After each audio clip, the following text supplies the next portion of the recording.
They say your life can change in a single night. I never believed that until I stared death in the face, and a madman became my savior. My name is Blessing. It all started one evening after a long, exhausting day at work. I was tired mentally and physically. All I wanted was to get home, shower, and rest. So I booked a taxi, not knowing that this one decision would change my life forever. The driver looked normal, quiet, barely made eye contact. I didn't think much of it. But as we began the journey, I noticed something strange. He wasn't taking the usual route. I leaned forward and said, "Excuse me, this isn't the way to my house. Where are you going?" He didn't answer. I asked again, louder this time, and that's when he smiled, an eerie, cold smile, and started laughing. My heart dropped. Something was very wrong. I screamed as loud as I could, but no one could hear me. That's when he threw something inside the car, something that smelled strange. My head began to spin. I tried to fight it, but my body was getting weaker, my eyelids heavy. Everything around me started to blur. The car stopped. I felt him drag me out. I was barely conscious. I kept whispering, "Please, please don't hurt me." He didn't say a word. He carried me into what looked like an old, abandoned building. I could barely move. He dropped me to the floor.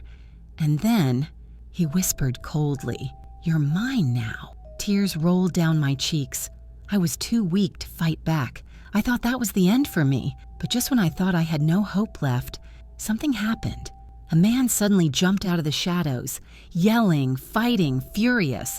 He pounced on the driver like a wild animal, punching him over and over again. "Leave her alone!" he screamed. That man saved me. The driver, who I later learned was named Steve, tried to fight back but couldn't. He finally ran, jumped into his car, and disappeared into the night. I was lying there, barely awake, but I saw the face of the man who saved me. He looked rough, dirty, lost, like he hadn't seen peace in years. He came close to check on me. I whispered, "Thank you," and passed out. When I woke up the next morning, I was still inside the abandoned building. My head hurt, but I was alive. I looked to my right, and there he was, sleeping on the cold floor beside me. I sat up quickly and checked myself. Nothing happened to me. Thank God. I quietly stood up and wanted to leave, but something stopped me. I looked back at him, this stranger who risked his life to save mine. I walked closer and said softly, "Thank you. You saved me last night. What's your name?" He looked at me, confused, then whispered, "Peter." I asked, "What are you doing here?" He didn't answer. Instead, he rubbed his head like he was in pain. That's when I realized Peter was mentally unstable. I told him, "Wait here. I'll be back." I went home, took a shower, cooked a meal, and returned with food for him. He hesitated at first, but eventually accepted it. That's how it began. Day by day, I visited Peter. I brought him food, spoke to him, listened to his silence. He began to trust me. I could feel it. One day, I looked at him and thought, why leave him here? He doesn't deserve this. He saved me. That night, I made up my mind. I brought him into my home. The next day, I took him to the hospital. At the hospital, the doctors told me something that shocked me. Peter wasn't born like this. His madness was drug-induced. Someone had poisoned him with a strong substance that broke his mind. I asked the doctor, "Can it be reversed?" He nodded. "Yes, but it'll take time." We started the treatment, and slowly, Peter began to feel better. People in the next apartment close to mine would laugh at me. "She's sleeping with a madman." They said all sorts of things, but I never took their words seriously. One afternoon, after I finished cooking, I served Peter his meal as usual. He just stared at me quietly. I looked at him, slightly nervous, and whispered, "Do I have something on my face?" He smiled, a calm, deep smile, and said, "You're beautiful. Thank you for everything." I was shocked. That was the first time he'd spoken since the day he saved me. The same day, he told me his name. Ever since then, he'd only communicated with hand gestures, no words, Not even a whisper. You just spoke, I said with wide eyes. You haven't said anything for the past 3 months. He nodded gently. I wanted to speak. I truly did, but I couldn't. Something in me was blocked. I think I'm finally feeling better now. All thanks to you. I smiled with tears forming in my eyes. That day, we had an appointment with the doctor. Peter got dressed, and we headed to the hospital together. After a thorough examination, the doctor looked up at us with a smile. There's been a massive improvement, he said. At this rate, he'll be completely fine in 1 or 2 months. Peter and I both smiled.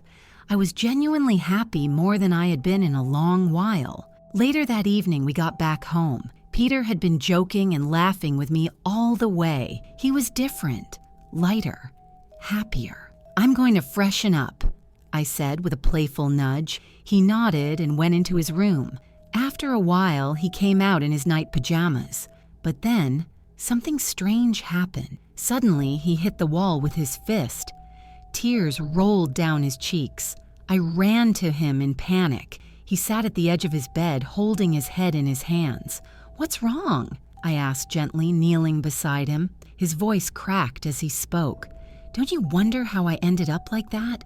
Roaming the streets, mentally broken, sleeping from one abandoned building to another, eating leftovers from dirt bins. For 1 year and 6 months, I lived like that. If it wasn't for you, I would still be gone. I moved closer and held his hand. What happened to you, Peter? He looked into my eyes and then he told me everything. I came from a wealthy family, far from here. After my father died, his properties were shared among us, 4 siblings, 3 sons, 1 daughter. Being the first son, I inherited my father's company. I had been managing it even while he was alive. After the property was shared, my 2 younger brothers and I decided to go out that night to celebrate. Drinks, laughter, just brotherly fun. That's when it all went wrong. They spiked my drink. His voice trembled. I remember that night. I kept screaming, "What are you doing? I'm not feeling myself." The next thing I knew, they threw me into the trunk of a car. A stranger drove me away. After hearing his story, what his brothers did to him, I was speechless. Peter looked at me and whispered, "How can a brother do such a thing to his own blood just for property?" He turned back to me and said, "I really don't know how to thank you for everything you've done." I looked at him softly. This was all I could do, just to say thank you for saving my life that night. If it wasn't for you, I probably wouldn't be alive today. We helped each other, Peter. He smiled gently, brushed my hair behind my ear, and looked into my eyes. Then he kissed me. I pulled back and whispered, "Don't." But then I kissed him back, his arms wrapped around me. We made love that night, not just as 2 broken souls, but as 2 people healing each other. 1 month later, Peter had fully regained his strength. One morning, he looked at me and said, "I'm going back home. My brothers need to face the consequences for what they did." Then he held my hand. "Come with me." I nodded. When we got to his father's mansion, a massive estate that legally belonged to Peter, he knocked on the gate. The moment the gatekeeper saw him, his eyes widened. Boss, you're alive." He opened the gate immediately. I stood frozen, staring at the mansion. It was huge. Peter asked, "Where are my brothers?" "They're inside, sir," the gatekeeper replied. Peter signaled the police officers beside us to move in. As we approached the main building, loud music echoed from inside. The moment the police kicked the doors open, the scene before us was shocking. His 2 brothers, Scott and Andrew, were hosting a party. Girls, boys, alcohol, drugs. It was chaos. The police rushed in and arrested both of them. When Scott and Andrew saw Peter, their jaws dropped. "You're alive." "Yes," Peter replied coldly. "You thought I was dead. Where's my sister, Eva?" The gatekeeper stepped forward. "Sir, ever since you were presumed dead, they've been locking Eva up in a room, treating her terribly." Peter's voice trembled. "Where is she now?" "She's in the back house behind the mansion." Peter ran, calling out, "Eva! Eva!" A soft, broken voice answered from inside. "Big bro?" He opened the door, and Eva flew into his arms, crying. "I missed you. Are you okay?" "I'm sorry I took so long," Peter whispered. "I'm here now." I stood quietly by the door, tears in my eyes. Eva looked at me and asked playfully, "Who's she? Your wife? So, you got married without inviting me?" Peter chuckled and tugged her nose. "Not yet, but soon. She's the reason I'm even here right now." He told Eva everything, and when she heard it, she came over and hugged me tightly. "Thank you for saving my big brother." Peter ordered the police to take Scott and Andrew away. A month later, Peter proposed to me. I introduced him to my parents. Soon after, we got married. Peter's wealth and every property that had been stolen by Scott and Andrew were returned, including what they had taken from Eva. Sometimes, the deepest betrayal doesn't come from strangers. It comes from the people who share your blood. And sometimes, a stranger becomes the family your soul had been searching for all along.